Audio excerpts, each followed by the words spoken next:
오늘 우리 주신 하나님의 말씀 고린도 후서 9장 1절에서 15절까지의 말씀입니다. 한 절씩 교독하도록 하겠습니다. 성도를 섬기는 일에 대하여는 내가 너희에게 쓸 필요가 없나니 이는 내가 너희의 원함을 알미라. 내가 너희를 위하여 마게도냐인들에게 아가야에서는 1년 전부터 준비하였다는 것을 자랑하였는데 과연 너희의 열심이 퍽 많은 사람들을 분발하게 하였느니라. 그런데 이 형제들을 보낸 것은 이 일에 너희를 위한 우리의 자랑이 헛되지 않고 내가 말한 것 같이 준비하게 하려 함이라. 혹 마게도냐인들이 나와 함께 가서 너희가 준비하지 아니한 것을 보면 너희는 고사하고 우리가 이 믿었던 것에 부끄러움을 당할까 두려워하노라. 그러므로 내가 이 형제들로 먼저 너희에게 가서 너희가 전에 약속한 연보를 미리 준비하게 하도록 권면하는 것이 필요한 줄 생각하였노니 이렇게 준비하여야 참 연보답고 억지가 아니니라. 이것이 곧 적게 심는 자는 적게 거두고 많이 심는 자는 많이 거둔다 하는 말이로다. 각각 그 마음에 정한 대로 할 것이요 인색함으로나 억지로 하지 말지니 하나님은 즐겨내는 자를 사랑하시느니라. 하나님이 너희 모든 은혜를 너희에게 넘치게 하시나니 이는 너희로 모든 일에 항상 모든 것이 넉넉하여 모든 착한 일을 넘치게 하게 하려 하심이라.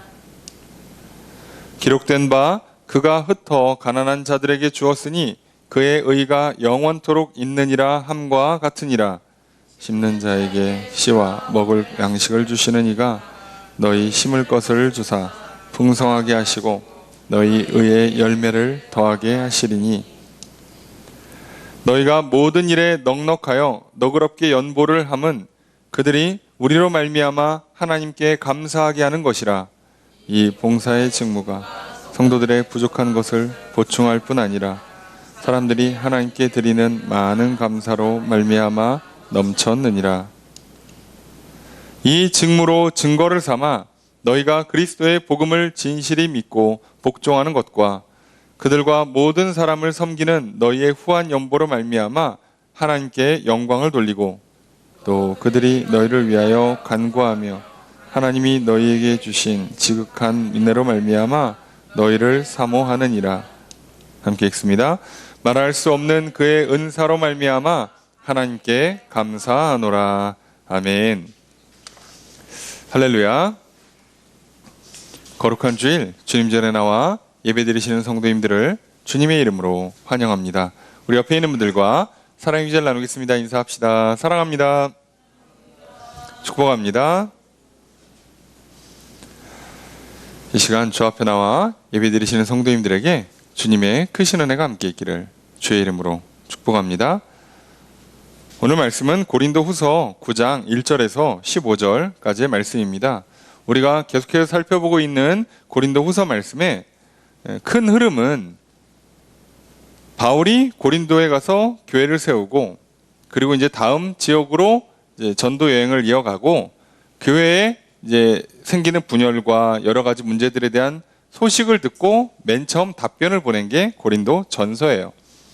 그 고린도 전서를 디모데 편에 써서 보냈는데 문제는 고린도 교회가 디모데도 또 바울이 쓴 서신도 다 거절합니다. 문제가 해결되지 않고 오히려 더 커져요. 그 소식을 들은 바울이 급하게 일정을 쪼개서 한 일주일가량 어떻게 해서 방문을 합니다. 그랬는데 바울도 거절을 해요. 그래서 바울도 굉장히 뭔가 민망하고 마음 아프게 거기서 있다가 그냥 나옵니다. 그래서 이렇게 하면 안 되겠다. 그래서 바울이 눈물로 기도하다가 작심하고 편지를 써요. 좋게 말해서는 듣지를 않는구나. 그래서 정말 엄하게 하나님의 심판과 하나님의 그 준엄한 의의 기준들을 명시하고 책망하고 훈계하는 내용을 써서 보냅니다. 그 내용은 성경에 기록되어 있지 않아요. 그걸 우리는 보통 눈물의 편지라고 부르는 편지가 있어요. 그거를 디도가 들고 고린도 교회를 가요.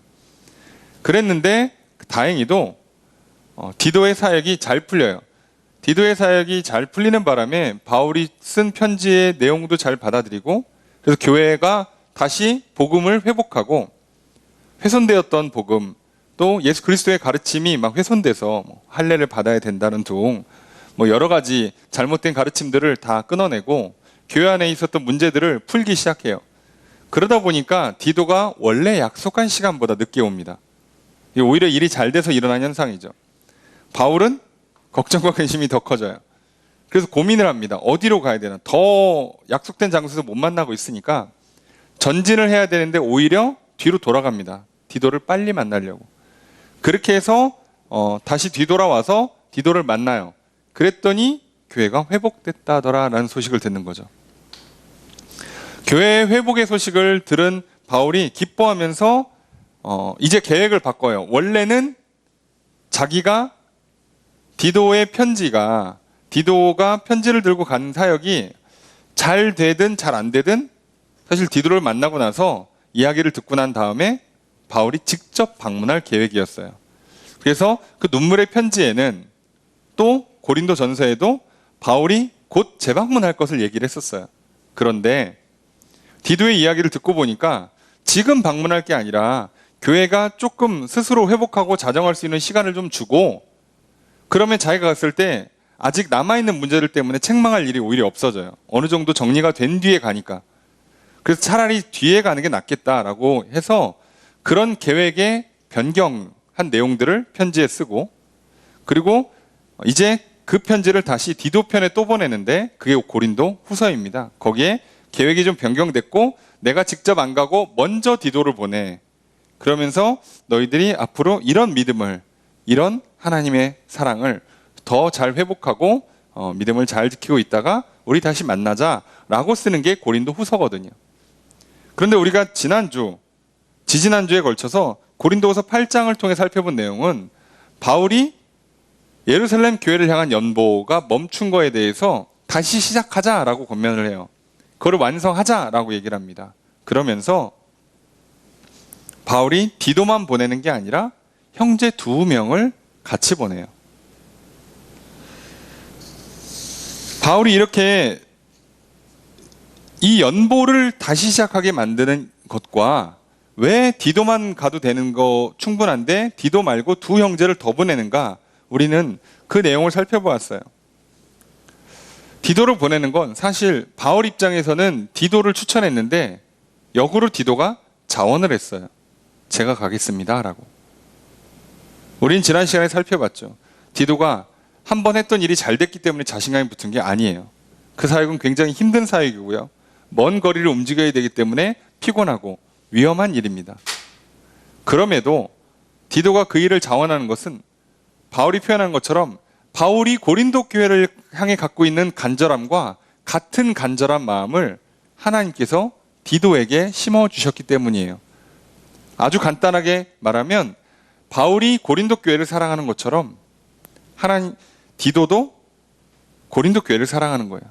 다시 말하면 하나님께서 고린도 교회를 사랑하시는 그 마음을 바울을 통해 바울에게 넣어주셔서 바울이 손과 발로, 입술로 그 일을 감당하게 하시고, 이제 또 디도에게도 그 고린도 교회를 향한 사랑의 마음을 넣으셔서 또 2번째 방문해서 그 일을 감당하게 하시는 거죠.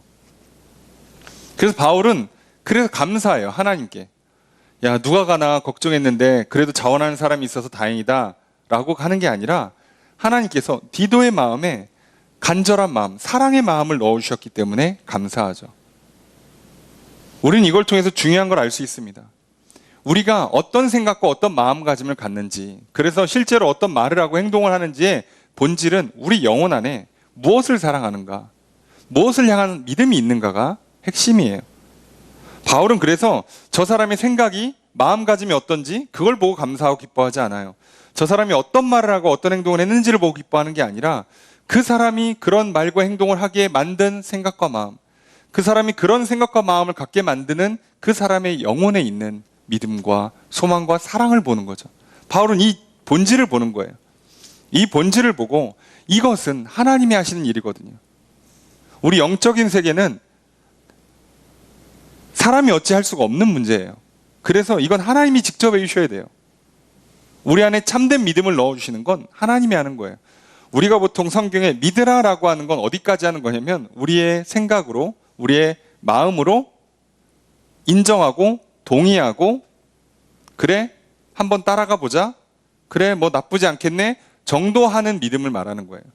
그 믿음을 드렸을 때 하나님께서 너 나를 믿기 시작하는구나, 오케이 그러고 진짜 내 안에 믿음을 넣어주세요. 빛을 비춰주시고 놀라운 일들을 행하십니다. 또는 눈에 띄는 결과물들을 주세요. 그래서 우리에게 확신을 넣어주신다고요. 그걸 우리는 보통 진짜 믿음이라 부르죠. 우리 영혼 안에 있는 믿음을 말하는 거예요. 이때부터 이제 우리 영혼의 믿음이 생겼기 때문에 이제 그 믿음의 영혼이 우리의 생각과 마음을 자꾸 하나님을 믿는 쪽으로, 하나님 말씀이 맞고 하나님 말씀을 따르는 쪽으로 계속 영향을 끼치게 됩니다. 자연스럽게 우리의 말과 행동이 성경의 표현대로 하면 하나님 말씀에 순종하게 되죠.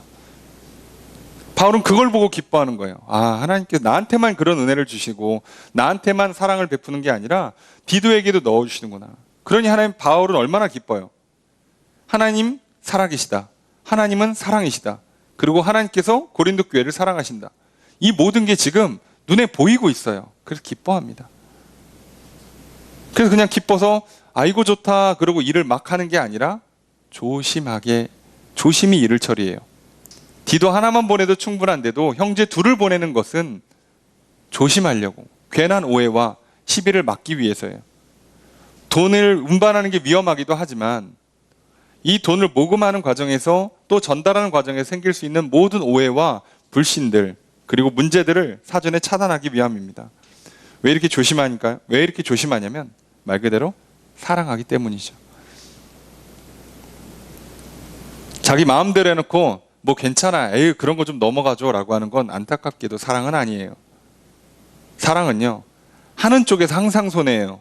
사랑하는 입장에서 늘 피곤하고 불편하고 힘들고 어렵고 시간을 손해보고 물질을 손해보게 돼 있어요. 바울도 굳이 지금 좋은 일까지 하는데, 디도에 대한 신뢰가 있고 디도가 그 일을 하는데 아무도 문제 삼지 않을 건데도 불구하고 굳이 형제 2명을 더 붙이는 거예요. 어렵게 불편하게 하면서라 제대로 하는 겁니다. 왜요? 선한 일을 통해서 하나님께 누가 가지 않도록, 하나님 영광을 가리지 않도록. 그것이 바로 바울이 갖고 있는 하나님을 향한 사랑이죠. 그래서 이제 역으로 바울도 고린도 교회에 얘기하는 거예요. 너희도 사랑을 보여달라고. 너희도, 내가 너희들이 참 훌륭한 믿음을 갖고 있고 사랑하는 좋은 교회라는 걸 사람들한테 자랑했는데 그거에 대한 증거를 보여달라고 요청해요. 그래서 어떻게 해달라는 거죠? 디도와 2 형제를 영접해달라는 거예요. 그들의 가르침을 잘 따라서 너희들의 신앙생활과 이 구제금 모금하는 걸 잘 해달라는 거예요. 그걸 통해서 사랑하고, 그걸 통해서 내가 너희들을 사람들에게 소개하고 자랑했던 걸 증명해 내라는 거예요. 오늘 우리는 이 말씀만 보면 살짝 또 오해가 생길 수 있어요. 그렇게 믿음 구원해주고 믿음 넣어주고 사랑 넣어주니까 이제 좀 뭔가 너희도 이제 뭘 해라. 너희도 좀 시간을 들이고 물질을 들여서 뭔가 누군가를 위해서 좋은 일을 해라 라고 얘기하는 것처럼 보일 수 있어요. 자, 그런데 오늘 본문을 보시면 그런 내용이 아니라는 걸 우리는 분명히 알게 됩니다. 고린도후서든 다른 어떤 성경을 보든 흐름은 비슷해요. 예수 그리스도를 통한 하나님께서 우리를 사랑하시고 그래서 우리 죄를 용서해 주시고 구원해 주시면서 우리에게 믿음의 여정이 또 구원의 여정이 시작됩니다. 자, 그러면 믿음에서는 무조건 사랑이 나오게 돼 있어요. 그리고 그 사랑에서 우리의 생각과 마음이 변하고 우리의 말과 행동의 선행이라고 표현할 만한 좋은 일들, 착한 일들을 하게 되어 있습니다. 그럼 구체적으로 뭐를 해야 됩니까? 그건 몰라요. 왜요? 사람마다 다르고요. 상황마다 다릅니다. 오늘 본문도 그 얘기를 해요. 이렇게 하는 게 사랑이다라고 성경은 정의하지 않아요. 사랑하기 때문에 해야 되는 행동 양식들을 어느 정도는 정합니다. 대략 우리가 알고 있는 10계명 같은 거예요. 자, 이거는 뭐 정말 우리가 바보가 아닌 다음에는 그건 굳이 안 가르쳐줘도 알 수 있는 내용인데 10계명 정도는 사랑하면 누가 살인합니까? 저 도둑질하고 그런 거 안 하죠. 그럼에도 불구하고 인간에게는 어느 정도 도덕적인 가이드를 제시하는 거예요. 난 널 죽이진 않았으니까 널 사랑하는 거야. 이렇게는 말 못해요. 그렇게는 못하지만 사랑한다면 절대 살인으로 가진 않는다는 거죠. 자, 이렇게 우리가 이 사랑에 대한 도대체 왜 바울이 말하고 있는 이 사랑과 이 과정들이 어떻게 진행되는지 오늘 우리는 말씀을 통해 살펴보려고 그래요. 그러면 믿고 사랑하면 결국은 예수 믿으면 결국 다 좋은데 결국은 손해네. 사랑을 해야 되네. 손해를 봐야 되네. 시간을 낭비하고 재정을 손실을 봐야 되고 몸도 피곤해야 되고 머리도 복잡해야 되는 거 아니야? 결론이 이렇게 나오네? 자, 여기까지만 생각하면 참으로 믿음이 약하고 사랑이 적은 겁니다.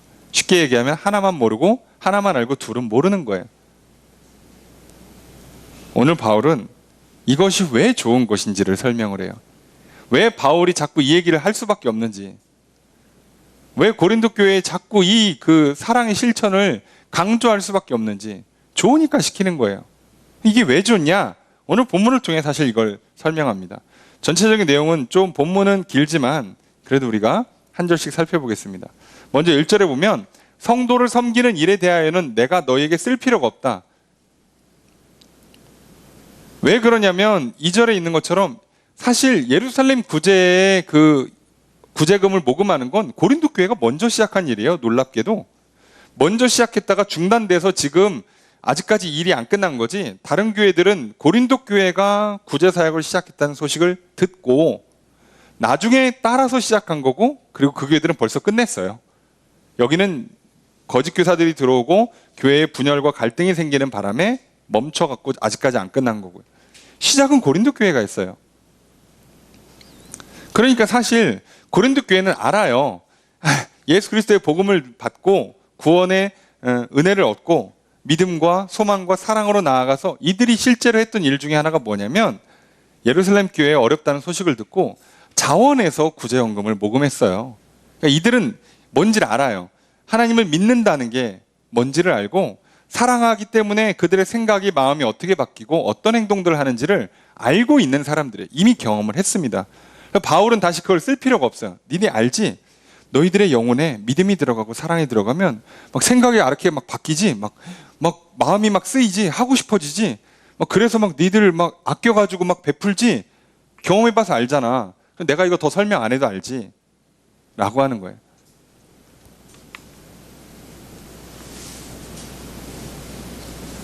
그래서 바울은 그걸 얘기하는 거예요. 그런데도 불구하고 오늘 3절에 보니까 내가 이 형제들을 보낸 것은 디도만 보내는 게 아니라 형제 둘까지 보냈어요. 그러면 잘못하면 오해가 생기잖아요. 와, 구제연금 모금하라고 상당히 강력한 압력을 넣네. 한 명도 아니고 3명을 보내? 이럴 수 있죠. 그런데 바울이 설명합니다. 내가 이 형제들을 보낸 것은 이 일에 너희를 위한 우리의 자랑이 헛되지 않고 내가 말한 것 같이 준비하게 하려 함이라.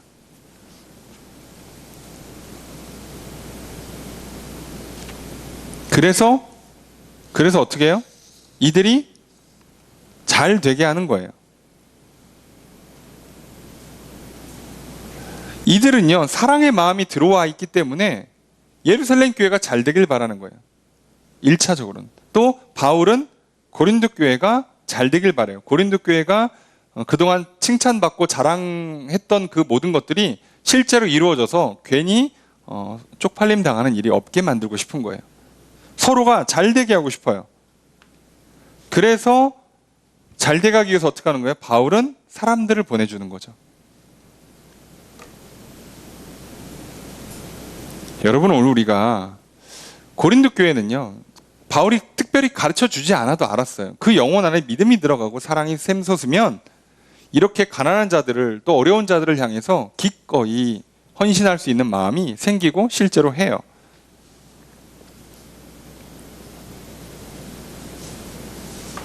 그렇기 때문에 여러분들, 우리 영혼 안에 사랑이 있다면 우리의 생각과 마음에 다른 사람이 잘 되기를 바라는 마음이 들어와요. 잘 되는 게 좋다는 생각이 들어와요. 여러분, 우리의 영혼 안에 사랑이 없기 때문에 괜히 시기하고 질투하고 또 뒤에 가서 막 음해하고 왜곡하고 저거 뭐 뒤에 딴 거 있다고 막 소문을 퍼뜨리고 그리고 속으로 저주하고 에이 망해라 그러고. 그렇기 때문에 우리 영혼 안에 사랑이 있으면 다른 상대방이 잘 되길 바라요. 그렇기 때문에 원하고 기뻐하죠. 그러니까 위로의 말을 하고 격려의 말을 하고 축복의 말을 하고 힘을 내고 용기 낼 수 있도록 막 최선을 다해서 도와주는 겁니다. 근데 영혼에 사랑이 없으면 당연히 시기하고 질투하고 저거 내가 잘 됐어야 되는 건데 왜 제가 잘 되지? 아, 나도 잘 되고 싶은데 왜 쟤만 잘 되지? 그래서 괜히 그 사람 사기를 꺾고 괜히 막 겁을 주고 야, 잘 될 때 좋지. 나도 옛날 해봤는데 그 금세 꺾이더라. 뭐 그러면서 괜히 기죽이고 괜히 겁주고 사실상 저주하고 하는 건 우리 영혼에 사랑이 없기 때문이에요. 오늘 우리는 그럼 교회가 오늘날 이 어려운 시대에, 코로나의 시대에 어떻게 이 세상을 섬겨야 됩니까? 우리 교회는 뭐 하면 좋을까요? 우리가 구체적으로 이렇게 합시다. 한 달에 얼마씩 모아서 뭐 구청에다가 이런 거를 지원해 줍시다. 이런 거 물론 좋습니다만 우리는 그 이전에 먼저 우리 영혼의 사랑의 상태를 점검하지 않으면요, 이건 그냥 억지로 하는 일이 돼버려요. 놀라운 건 그렇게 하면 하나님이 안 받으세요. 하나님 우리 영혼을 원하신다고요.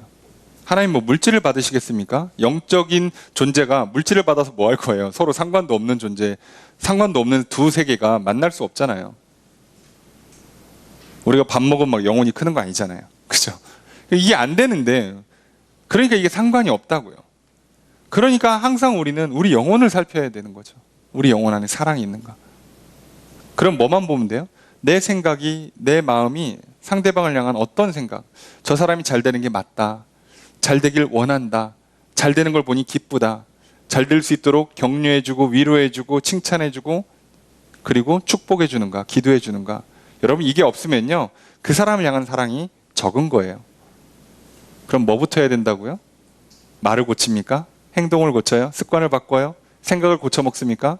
아니라 우리 영혼의 상태를 바꿔야 돼요. 하나님께 구하셔야 합니다. 하나님, 내 안에 있는 미움을, 사랑 없음을 불쌍히 여겨주시고 내 안에 사랑을 넣어주십시오. 하나님께 구해야 되는 거지, 여러분 생각 어떻게 바꿀 건데요? 늘 말씀드립니다만, 거울 보고 친구를 사랑하자, 이거 10번 외쳐도요, 얼굴 보는 순간 짜증이 확 밀려와요. 저거가 잘 되면 안 되고 내가 잘 돼야 되는데, 이런 마음이 금세 들어와요. 그렇기 때문에 바울이 얘기하는 거예요. 바울은요, 4절에 보니까 마게도냐인들이 나와 함께 가서 나중에 돌아갔을 때 너희가 준비하지 않은 걸 보면 너희는 고사하고 우리가 믿었던 것에 부끄러움 당할까 두렵다는 거예요. 너희도 나도 다 동시에 쪽팔림 당할까 두려운 거예요. 그래서 5절 말씀 함께 읽습니다. 시작.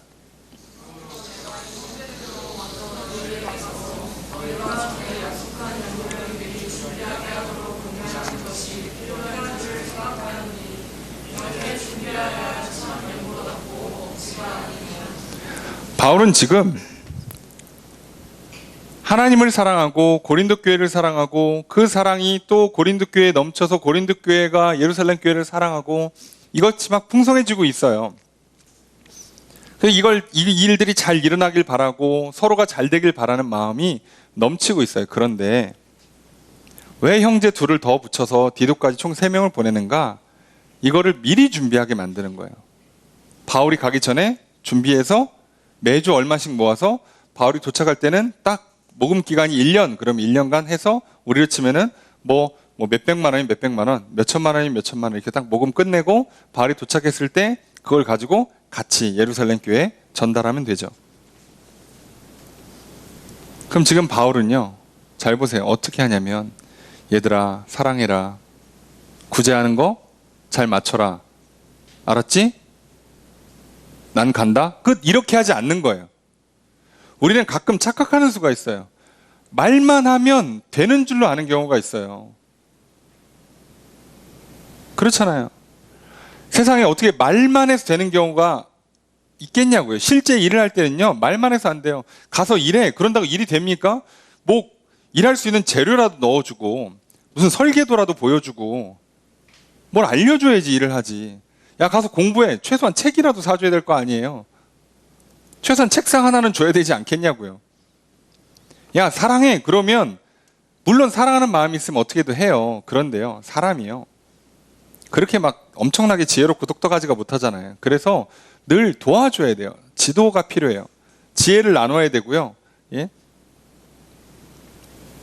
그렇기 때문에 지금 바울은요, 고린도 교회가 구체적으로 어떻게 해야 되는지를 가르쳐 주는 거예요. 그래서요, 여러분들 하라라고 말로만 하지 마시고요, 어떻게 하는지를 가르쳐 주셔야 돼요.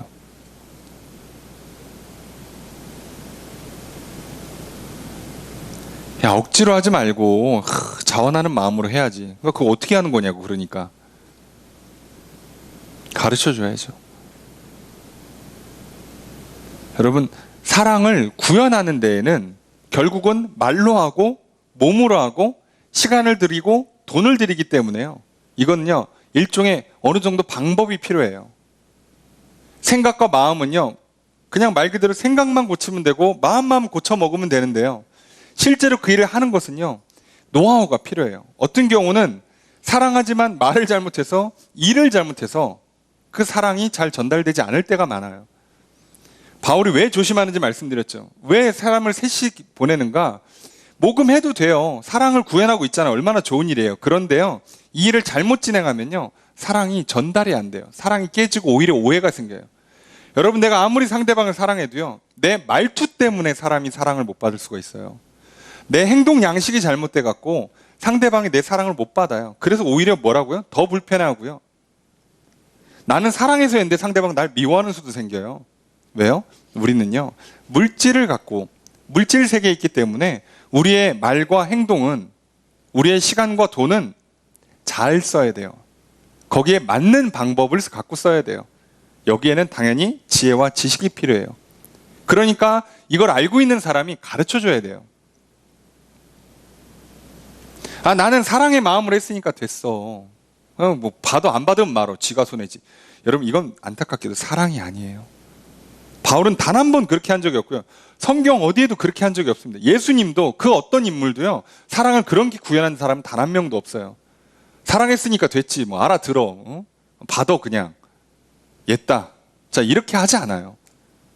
사랑하기 때문에요, 주면서도 뭔지 내가 왠지 약간 그 밑에서 갖다 바치는 느낌으로 내가 베푸는데도 뭔가 내가 잘못해서 내가 뭔가 섬기는 느낌으로 하잖아요. 왜요? 사랑하니까요. 이건 정말 중요한 거예요. 왜 이 방법을 제시하느냐? 바울도 피곤하고 서로 피곤한 것 같지만 이렇게 해야 서로 사랑의 마음이 식지 않고요, 사랑이 잘 표현되고 잘 전달됩니다. 그러니 사랑한다는 게 얼마나 어려운 일인지 아시겠죠? 세상에서 가장 어려운 일입니다. 그리고 가장 중요한 일이고요, 게다가 가장 좋은 일이에요. 이게 왜 좋은가는 뒤에 써 있습니다. 와, 이렇게까지 해야 돼? 그럼요, 할 만한 일이니까 시키는 거예요. 괜히 시키는 게 아니에요. 여러분, 고생만 시키고 좋은 게 하나도 없으면 바울도 자기도 힘들어 죽겠는데 하겠습니까? 안 하죠. 여러분, 부모님들이 아이들에게 공부를 시켜요? 운동을 시켜요? 좋은 거 하나도 없고 막 피곤하기만 하고 힘들기만 해. 그럼 왜 시키겠냐고. 뭔가 좋은 게 있으니까 시키죠. 실제로 하면 나중에 알죠. 좋죠. 고생하는 보람이 있죠. 그 중에 제일이 사랑이에요. 도대체 이게 어떻게 되는 건가 우리는 살펴보려고 그래요. 그래서 오늘 바울이 고린도 교회에다가 했던 이 두 가지 전제,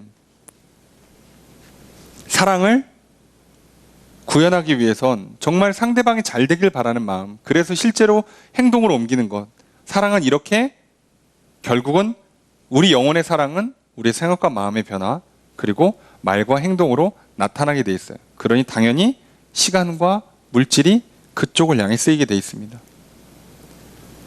그럼 여러분, 상대방이 잘 되기를 바라는 마음, 그리고 그 잘 되게 하기 위해서 말로 또 행동으로 시간과 물질을 들여서 그 사람을 축복해주고 있는지 점검해 보십시오.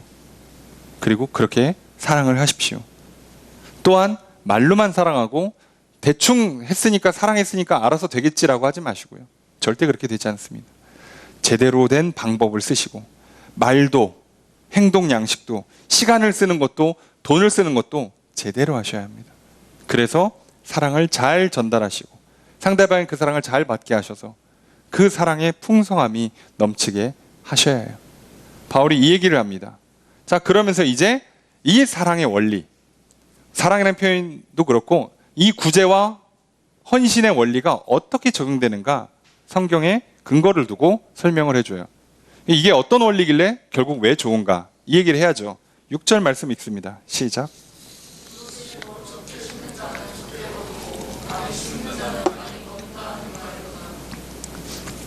자, 이게 성경에 많이 나오는 말이죠. 심은 대로 거둔다. 예, 성경에도 나오고 모든 사람이 다 알고 있는 말이죠. 예, 공 심은 데 콩 나죠. 예, 공든 탑 무너지지 않는다 그러죠. 예, 여기서 우리가 조금만 잘못 생각하면 큰 실수를 합니다. 해석할 때. 여러분 간혹 가끔 교회에서 살짝 미쳐가지고 이거를 약간 투자의 개념으로 설명하시는 분들이 계시더라고요. 예, 하나님께 뭘 드려야 그래야 30배, 60배, 100배의 열매가 나온다고. 예. 예. 저만 들었나 봐요, 그런 얘기. 자, 이것을 투자의 원리로 접근하는 순간 사랑이 아닙니다. 놀랍게도. 자, 이게 투자의 원리로 설명하면 완전 계산기 두드리는 거예요. 자, 내가 하나님께 한 달에 대충 헌금 50만 원, 토탈 50만 원 드렸어. 자, 하나님께 30배 주면 액수 마음에 들어. 500배 마음에 들어. 자, 그럼 좋다. 나쁘지 않네. 이 정도는 투자할 만하지. 자, 야, 여러분 이렇게 하면 큰일 납니다. 요즘 이단도 이렇게 무식하게는 안 할 것 같은데. 그게 아니라 여러분 이건 사랑의 원리예요. 사랑은 기본적으로 손실을 본다고 그랬잖아요. 사랑을 베푸는 입장에서는요, 이게 주고 끝나요. 돌아오질 않아요. 사랑을 베풀기 때문에 우리가 보통 내리사랑이라고 표현하듯이 주고 끝나고 돌아오지 않기 때문에 내 입장에 무조건 손해예요. 신혜도 시간도 물질도 다 손해예요. 그런데 이 사랑이 손해가 아니라고 지금 하나님은 말씀을 통해 증명하시는 게 뭐냐면 보상을 해주겠다는 거예요. 적게 심은 자는 적게 거두고 많이 심은 자는 많이 거둔다 해서 무엇을 심냐는 거예요. 무엇을. 여러분 성경에 이 본문이 나올 때요, 이게 농사의 원리 같아요. 너희들 농사할 때 적게 심으면 적게 거두고 많이 심으면 많이 거둔다고 말씀하신 것 같습니까? 이 말씀이요? 이게 무슨 목축업에 쓰이는 말씀 같습니까? 이게 무슨 경제나 투자 원리 같아요? 아닙니다. 여러분 이거는요, 하나님께 예배 드릴 때, 하나님께 우리의 마음을 드릴 때 쓰는 표현이에요. 성경 다 그렇게 쓰고 있어요. 자, 그럼 이게 무슨 말일까요? 하나님께 적게 심으면 하나님께 적게 거둔다고요. 그럼 이건 물질이 아니겠죠? 착각하지 마세요. 물질이 아니라고요. 하나님은 영적인 존재니까 물질로 이게 왔다 갔다 하는 게 영적인 것만 왔다 갔다 하는 거예요. 우리가 보통 영적인 세계에서 말하는 건 믿음, 소망, 사랑밖에 없어요. 영원한 것, 그리고 눈에 보이지 않고 물질이 아닌 것. 믿음, 소망, 사랑. 자, 믿음, 소망, 사랑을 적게 심으면 적게 거두고요, 많이 심으면 많이 거둬요. 어렵지 않죠? 그러면 하나님 말씀을 듣고 내가 믿어서 믿음으로 순종하면 하나님께서 그것에 대해서 확신으로 갚아준다는 얘기예요. 그 믿음이 더 자라요. 그래서 더 믿게 되고 더 드리면, 더 행하면 하나님은 더 믿음을 넣어주세요. 이게 믿음이 점점점 커져요. 그러니까 조금 듣고 조금 믿고 조금 순종하는 사람은 믿음이 조금 자라요. 자, 그럼 이거를 사랑으로 바꿔볼까요? 하나님 사랑을 조금 받고 조금 하나님 사랑하고 조금 이웃을 사랑한 사람은 하나님도 어떻게 해주신다고요? 조금 갚아줘요. 늘 이렇게 사람이 약간 밴댕이 소갈딱지 마냥 이렇게 속이 작아요. 근데 하나님 사랑을 받아서 하나님께 많이 드리고 이웃에게 많이 드려요. 사랑을 실제로 구현해내면 하나님 어떻게 하신다고요? 그 영혼 안에 뭘 넣어줘요? 사랑을 다시 넣어줘요. 그래서 이렇게 해서 이 사람의 영혼이 고갈되지 않게 만들어요. 그럼 아까 얘기했잖아요. 아니, 사랑은 실제로는 몸을 쓰는 거고 시간과 물질을 드리는 거라면서요. 네. 그래서 하나님 어떻게 하신다고요? 그것도 채워주세요. 그래서 이거를 받은 사람들이 잘못해서 이거 투자 개념으로 오해하는 경우가 있는데 그게 아니에요. 마태복음 10장 42절에 또 누구든지 제자의 이름으로 이 작은 자 중 하나에게 냉수 한 그릇이라도 주는 자는 내가 진실로 이르노니 그 사람이 결탄코 상을 잃지 아니하리라. 작은 사람 하나에게도 냉수를 줬어요. 쉽게 얘기하면 고대에는 길 가는 사람이 물 한 모금 얻어먹을 수 있습니까? 해서 물 주는 거거든요. 예? 그 정도 했는데 상을 잃지 않기 때문에. 그럼 하나님께서 뭐 우물을 막 터지게 만들어주세요? 그게 아니라 그 사랑의 실천을 보시고 그 영혼 안에, 그리고 이 사람이 실제로 그 사랑을 구현할 수 있도록 실제 물질적인 시간과 돈에도 부어주신다는 얘기예요.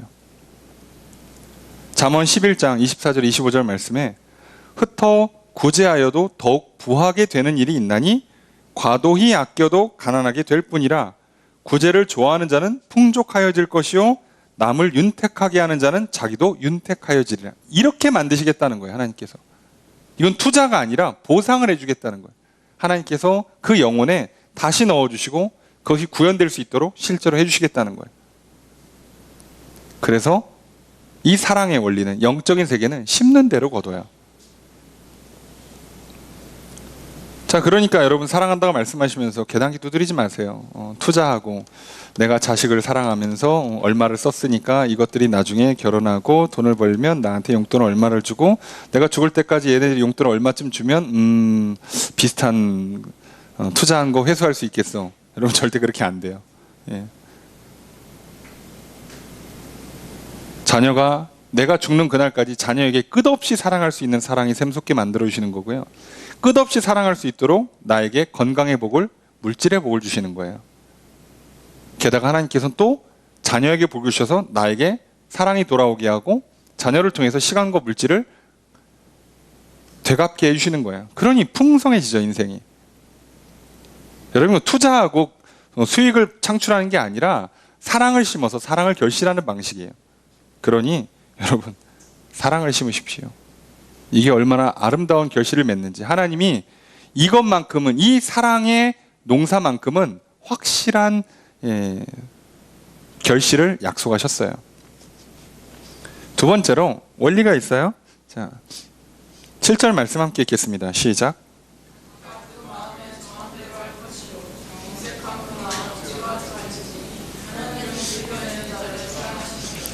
자, 두 번째 원리는 하나님은 즐겨내시는 자를 사랑한대요. 자, 이것도 악용하시는 분들이 있는데 그런 뜻이 아니겠죠? 그죠? 뭘 하라고요? 즐겨서 한다, 기꺼이 한다, 즐거운 마음으로 한다는 뜻이에요. 뭐를? 사랑을. 그러면 사랑은 억지로 하는 게 아니에요. 그러니까 자기가 얼만큼 사랑할지를 자기가 정하는 거예요. 누가 시키는 게 아니라니까요. 야, 우리 각각 저기 어려운 사람 도와줘야 되니까 우리 다 10,000원씩 냅시다. 자, 이렇게 하는 건 사랑은 아니에요. 회비 걷는 것도 아니고. 그러니까 우리가 스스로 정하는 거예요. 자, 지금 내가 이번 달에는 어느 정도고, 그래, 내가 힘써 이 정도 하면 되겠다. 자기가 정하는 거고요. 인색함으로 하지 않아요. 뭐 빼고 뭐 빼고 뭐 빼고, 야, 내가 먹을 거 다 빼고, 자, 나 쓸 거 다 쓰고, 야, 안 남는데? 자, 그건 인색하게 하는 거죠. 억지로. 아이, 그 분위기가 이거 안 할 수도 없고, 또 시키니까 하긴 해야겠고, 억지로 하는 거죠. 이렇게 하는 건 뭐라고요? 사랑이 아니에요. 그래서 하나님은요, 그렇게 하는 걸 안 받으세요. 그래서 하나님 어떻게 하신다고요? 기쁨으로 즐거워서 하는 사람을 하나님도 사랑하세요. 그러니까 하나님은 사랑하기 때문에 원하고 자원하고 기뻐하고 즐거워해서 실제로 사랑을 실천하는 사람을 하나님도 사랑하신다고요. 당연한 얘기예요. 예.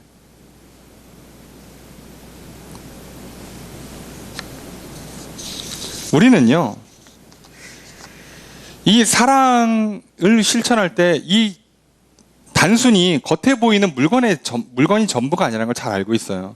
여러분들 우린 다 경험이 있을 겁니다. 선물을 받았는데요. 분명히 비싼 선물을 받았는데 기분이 나쁠 수가 있어요. 뭐 나한테 이런 걸로 퉁쳐? 나를 뭘로 보고? 예. 이럴 수도 있고요. 굉장히 뭐 돈으로 치면은 뭐 몇백 원도 안 해요. 근데 그 아이가 그저 정성스럽게 막 그림 그리고 거기다 사탕 하나 붙여가지고 막 선물 보내주고 그러면요. 돈을 떠나서 그 안에 담겨 있는 사랑 때문에 기분이 좋잖아요. 세상에 그 막 지치고 피곤했던 것들이 막 위로받는 힘이요. 하루 이틀씩 가잖아요. 그 돈으로 따지면 뭐 한 500원도 안 하는데. 근데 500만 원짜리 선물을 받고도요. 1시간도 기쁘지 않을 수가 있다고요. 1시간이 뭐야? 받자마자 기분이 나빠요. 이걸 왜 나한테 주는데? 그럴 수 있다고요. 사람은요. 물질만 받는 게 아니에요. 물질에 담겨있는 그 상대방의 생각과 마음을 받고요. 그 영혼을 받는 거거든요. 그러니 세상이 그걸 하나님께 똑같이 하려면 됩니까? 거칠해 할 수 있어요? 하나님 앞에? 아니요. 하나님은요. 거칠해하고 체면칠해하고 적당히 수준 맞춰서 사랑합니다라고 대충 넘어가려고 해봐야 통하지 않아요. 하나님은요. 시간을 보고 물질을 보는 게 아니라 거기에 담겨있는 나의 생각과 마음, 그 생각과 마음에 담겨있는 내 영혼에 있는 믿음과 사랑을 보시는 거예요. 그러니 여러분 내 영혼을 드리는 거라고요. 시간을 물질에 내 영혼을 담아 드리는 거라고요. 선물은 그런 거 아닙니까? 내가 그냥 음료수 한 잔을 주더라도 그 음료수 한 잔에 먹고 떨어져가 아니라 음료수 한 잔을 주면서 거기에 상대방을 향한 사랑과 존경과 뭐 위로와 격려의 마음을 담아서 주는 거잖아요. 그게 아니라 너 꼭 그렇게 먹을 때 옆에 있어가지고 사람 눈치 보게 만들고 야 먹고 가. 그리고 저 보세요. 받아도 기분이 나쁘지.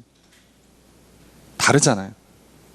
여러분 굉장히 중요합니다. 하나님 우리 영혼을 받으세요. 물질을 받으시는 게 아니라 이거예요. 물질에 담겨있는 영혼을 받으시는 거라고요. 요한복음 4장 23절 24절 말씀에 하나님께서 참되게 예배하는 자들은 영과 진리로 예배할 때가 오나니 곧 이때라. 아버지께서는 자기에게 이렇게 예배하는 자들을 찾으시느니라. 하나님은 영이시니 예배하는 자가 영과 진리로 예배할지니라. 여러분 영혼으로 예배하는 거예요. 여러분 몸 여기 앉혀놓고 여러분 눈 감고 졸고 계시면 사실 그 예배를 받겠습니까? 하나님께서? 안 드리는 것보다 낫겠지만 사실상 하나님께서 기뻐받는 예배가 되기는 어려워요. 오늘 같은 시대에 그냥 앉아서 졸 거면 그냥 유튜브 틀어놓고 줌 틀어놓고 앉아서 조시지 뭘 굳이 멀리 오셔서 그죠? 불편하게 집에서 그냥 잠옷 입고 이렇게 침대에 누워서 해도 되잖아요. 어차피 출첵하실 거면 여러분 요즘 학생들 그죠? 이렇게 교수님 출첵하니까 상의만 정장 입고 밑에는 그냥 이렇게 추리닝 입고 뭐 그런다면서요. 그래서 이렇게 잠깐 화장실 가려고 일어났다가 걸리고 그런다면서요. 아니 재택근무하고 아니 거칠에만 하면 되잖아요. 그게 아니에요. 하나님 원하시는 건 우리 영혼이라고요. 우리 그걸 놓치시면 안 돼요. 우리가 이 시간 드리는 찬양을 통해서 우리의 목소리를 드리는 게 아니라 목소리에 내 영혼을 담아 드리는 거예요. 내 영혼이 하나님을 신뢰하고 하나님을 사랑하는 그것을 내 목소리에 담아 드리고 내 시간에 담아 드리고 내 물질에 담아서 하나님을 예배하는 거죠. 그게 예배예요. 그래서 이걸 합치면 이런 결론이 나와요. 8절, 9절, 10절까지인데 자 그냥 결론적으로 10절만 보겠습니다. 함께 읽습니다. 시작.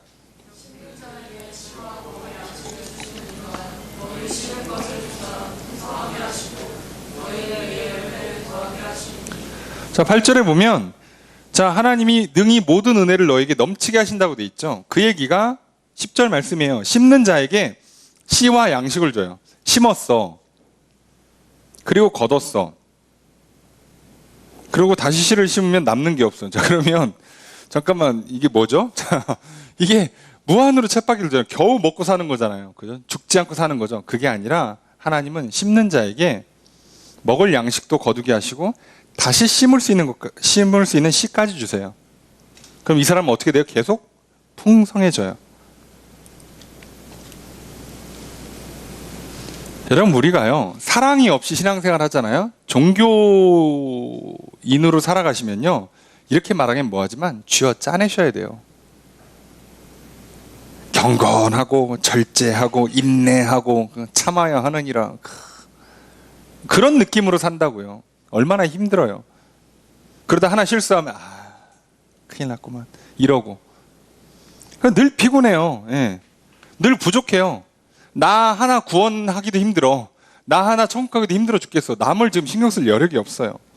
그런데요, 하나님은요, 방법이 달라요. 심는 자에게 내 영혼의 사랑이 채워지도록 하는 것뿐만 아니라 다른 사람에게 사랑을 베풀 정도로 넉넉히 공급해 주세요. 그래서 채워주세요. 여러분, 우리의 사랑이라는 게 절제와 인내로만 가득 차 있다면 어떻게 삽니까? 그런데요, 분명히 처음에 심을 때는 이게 손해거든요. 손해처럼 보이는데 계속 손해를 봐도 괜찮게 만들어주세요.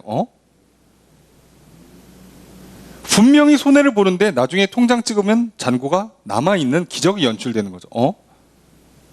하나님께서 이렇게 복을 주신다고요. 분명히 저 사람한테 시간을 썼으니까 내 시간이 없어야 되거든요. 저 사람한테 물질을 썼으니까 내 물질이 없어야 되거든요. 근데 하나님께서는 그렇게 만드시지 않아요. 저 사람한테 시간을 보내고 물질을 보내는데 어떻게 된 게 이상하게 내 시간이 남아. 그리고 더 주게 만들어요. 목사님 어떻게 그게 가능합니까? 그걸 뭐라고 설명하죠? 살아보세요. 예. 분명히 남을 위해 시간을 썼는데 내가 할 일의 시간들이 부족하잖아요. 놀라운 건요, 이게 되돌아오거든요. 그리고 심지어 그 시간을 아낄 수 있도록 하나님께서 놀라운 복과 기적을 베풀어 주세요. 내가 해야 되는 일들의 결론 압축 썸머리 된 것만 나한테 와요. 심지어 그러면요, 내가 5시간 해야 되는 거 1시간 만에 끝나요. 남는 4시간 동안 베푸는 거죠. 나는 이미 1시간 베풀어서 아이고 큰일 났다, 5시간짜리인데 4시간 어떻게 끝내, 죽었네 그랬는데 1시간 만에 끝내는 게 와요. 남네? 자, 채 남아요. 놀랍지 않습니까? 물질도 똑같아요. 세상 사람들은요, 영혼의 사랑에, 영혼 안에 믿음이 있고 사랑이 있는 게 아니기 때문에요, 생각과 마음만 가지고 사랑하거든요. 육체적인 사랑을 하는 거죠. 그러니까 어떻게 해요? 사랑을 하긴 해요, 세상 사람들도. 그런데 이상하게 지쳐요. 이게 고갈이 돼요. 탈진 현상이 일어나죠. 그래서요, 내가 내 아내를, 부모를, 자녀를 열심히 사랑하면 내가 탈진이 나서 어디 가서? 다른 데 가서 사랑을 회복하고 와야 돼요. 그래서 힐링의 시간이 필요해요. 혼자 조용히 여행을 한다든가, 맛있는 걸 먹고 온다든가, 취미생활 한다든가, 거기서 힘을 얻어서 다시 아내와 부모와 자녀를 또 사랑해요. 이게 정말 뭔가 이상하죠. 고갈된다는 뜻이에요. 여러분, 세상 사람들은 다 이렇게 얘기해요. 세상이 말하는 힐링은 다 이런 방식이에요. 그러니까 금방 지쳐요. 처음엔 사랑해서 하지. 일도 하고 공부도 하고 관계도 맺고 사랑으로 하는데 지치니까 다른 걸로 그걸 채워줘야만 돼요. 그래서 세상 사람들이 얼마나 인생이 피곤합니까? 그죠? 사랑하는데 힘들어요. 자, 사랑 안 해도 힘들고 환장하죠? 자, 그런데 하나님 그렇게 안 하세요. 하나님은요, 사랑을 심었는데 사랑이 풍성해지도록 결실을 맺게 해줘요. 그리고 계속해서 그 사랑을 심을 수 있도록 씨앗을 넉넉히 넣어줘요. 그래서 이상하게 사랑을 했는데 안 지쳐.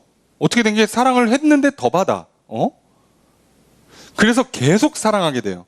사랑이 점점 어떻게 된 게 더 많아져. 고갈되는 게 아니라 점점점 채워지는 거예요. 역으로. 그래서 늘 사랑 가운데 살아요. 그래서 이게 좋은 거예요. 여러분, 분명히 열심히 사는 것 같고 내가 상대방을, 배우자를, 부모를, 또 내게 맡겨진 일들을, 공부를 사랑하면서 사는 것 같은데 왠지 이상하게 지치고 외롭고 때로는 허무하기까지 하십니까?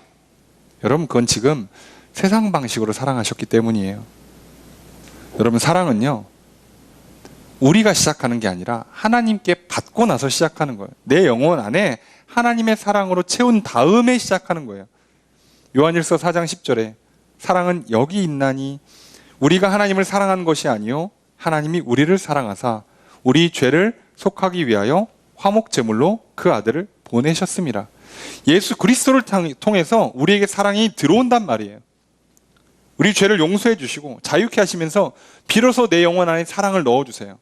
그래서 요한일서 4장 19절에 우리가 사랑함은 그가 먼저 우리를 사랑하셨습니다. 그래서 그 사랑을 먼저 받아야 우리도 비로소 사랑할 수 있게 돼요. 그 사랑을 구현해낼 때에만 지치지 않고 고갈되지 않고 어떻게 된 게 사랑을 했는데 분명히 시간과 물질의 손해를 봤는데 더 채워지는 풍성한 삶이 구현되죠. 그러니 여러분, 사랑을 먼저 받으시고 계속해서 하나님의 사랑을 먼저 구하십시오. 그래야만 우리는 비로소 생각도 마음도 변하고 우리의 말과 행동도 변하고 우리의 시간과 물질을 기꺼이 베풀 수 있게 돼요. 그래야 고갈되지 않고 풍성해지는 인생을 살 수 있습니다. 그것이 뭐냐? 그 결과 어떻게 되는 거예요? 11절에 보니까 그렇게 사랑을 베풀면 사랑을 받는 사람이 어떤 효과가 일어나요? 하나님께 감사하죠. 그죠? 당연한 거 아닙니까? 13절에 보니까 내가 이렇게 사랑을 베풀면 상대방이 어떤 일이 일어나요? 하나님께 영광을 돌려요.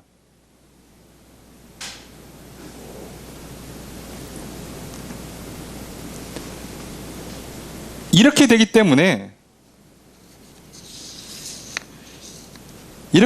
우리는 이렇게 사랑을 하는 것이 좋을 수밖에 없는 거예요. 14절에 보니까 우리가 사랑을 베풀면 사랑을 받은 사람들이 또 어떻게 합니까? 너희를 위해서 간구한다 돼 있죠. 나를 위해서 기도해 줘요. 그러니까 이게 사랑을 하면요 상대방이 하나님께 감사하게 만들고요, 사랑을 하면 상대방이 하나님께 영광 돌리게 만들고요, 다시 말하면 내가 사랑을 베풀어서 저 사람이 하나님 사랑하게 만드는 거예요. 그리고 내가 저 사람을 사랑했더니 저 사람이 날 위해서 기도해 줘요. 저 사람도 날 사랑해요. 어떻게 되는지 아시겠죠? 사랑을 전달했을 때 그 사랑, 상대방 영혼 안에도 사랑이 들어가서 그 사람도 하나님 사랑하고 나를, 이웃을 사랑하게 돼요. 그래서 사랑이 시작될 때 그때 비로소 놀라운 그 사랑의 풍성함, 관계가 회복되는 역사들이 실제로 구현되는 거예요. 그러니까 처음 그 시작하는 한 사람이 중요한 거예요. 우리에게 예수 그리스도가 계신 게 정말 중요하고 감사한 거죠. 그리고 이제 오늘 내가 내 가정에서 나의 일터에서 그렇게 하는 겁니다. 나로 시작되면 돼요.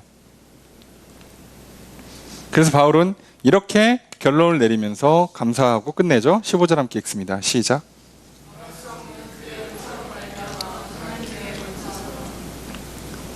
말할 수 없는 그의 은사, 말로 다 표현할 수 없는 하나님께서 은혜로 베푸신 선물 때문에 감사하다. 뭐예요? 하나님께서 은혜로 베푸신 선물? 나를 구원하시고 내 안에 믿음을, 내 안에 사랑을 넣어주시는 거죠.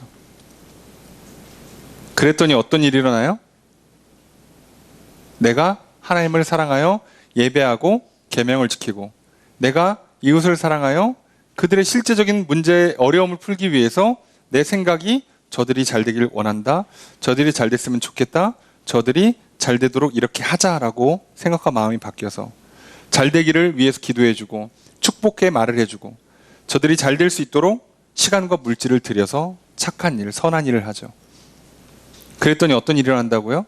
나는 그 사랑이 계속 공급돼서 고갈되지 않고 풍성해지고 상대방도 사랑받아서 하나님께 사랑하고 이웃 사랑하고 사랑의 나눔이 서로 주고받아지고. 좋은 거 아니에요? 우리 인생에 이거 말고 뭐가 더 있습니까? 여러분 혼자 좋은 옷 입고 좋은 거 먹으시면 행복해요? 누가 그렇게 얘기했죠? 결국 어제 먹었던 그 맛이라고. 새로울 거 있을 것 같습니까? 아무리 맛있는 것도요 계속 먹으면 질립니다. 사람이 가장 맛있게 먹는 방법은 사랑하는 사람과 함께 먹는 거예요. 그건 잠언에도 써 있잖아요. 전도서에도 써 있고. 좋은 음식을 먹는 게 아니에요. 여러분 좋은 옷을 입는 게 행복한 게 아니에요. 사랑하는 사람과 함께 옷을 입고 함께 살아가는 게 행복한 거죠. 많은 사람들이요 요즘 SNS 하잖아요. 온갖 꾸미고 난리를 치고 이렇게 사진 올리고 영상 올리죠. 그래서 행복하답니까? 그들이 행복할까요?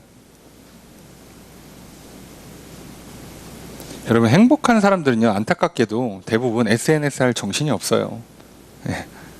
그걸 굳이 할 필요가 없어요. 거기 할 정도의 시간이 쓰이지 않아요.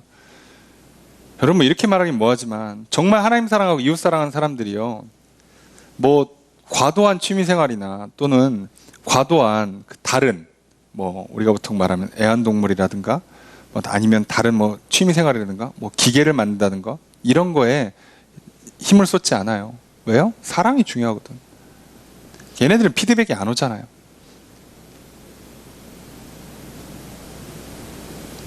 내가 애완동물에게 사랑을 베풀면 막 풍성함이 막 위로가 되고 막 힘이 나고 막 그럽니까?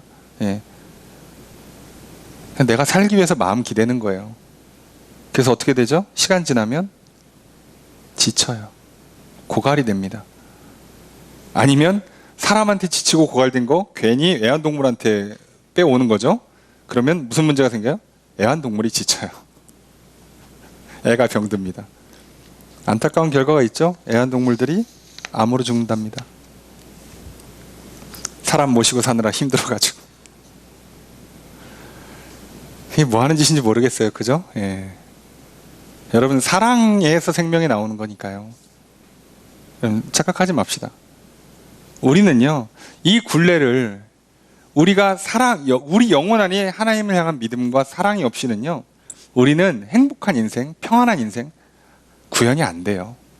생각 좀 고쳐먹는다고, 마음을 바꾼다고, 그저 말과 행동의 습관을 좀 고치고 바른 행실로 산다고 해서 우리 인생이 바뀔 것 같습니까? 아닙니다. 바울이 왜 고린도 교회에 이렇게 구체적으로 사랑을 구현하라고 권면하냐면, 그걸 지도해주고 도와줌으로 제대로 사랑하게 만들어주고, 그래서 이전에 했다가 잊어버렸던 진짜 그 사랑의 풍성함, 그 놀라운 행복과 평안함, 그걸 다시 회복하고 누리라고 하는 거예요. 그걸 통해서 바울이 무슨 명예를 얻고 그저 인기를 얻고 그러려고 하는 게 절대 아닙니다. 오늘 말씀을 기억하십시오. 하나님께서 말할 수 없는 은혜의 선물을 우리에게 주셨습니다. 그건 먼저 우리를 사랑해 주신 거예요. 예수 그리스도를 통해서 우리를 구원해 주시고, 그리고 그를 통해서 이제 우리 안에 믿음을, 우리 안에 사랑을 넣어 주신 거죠.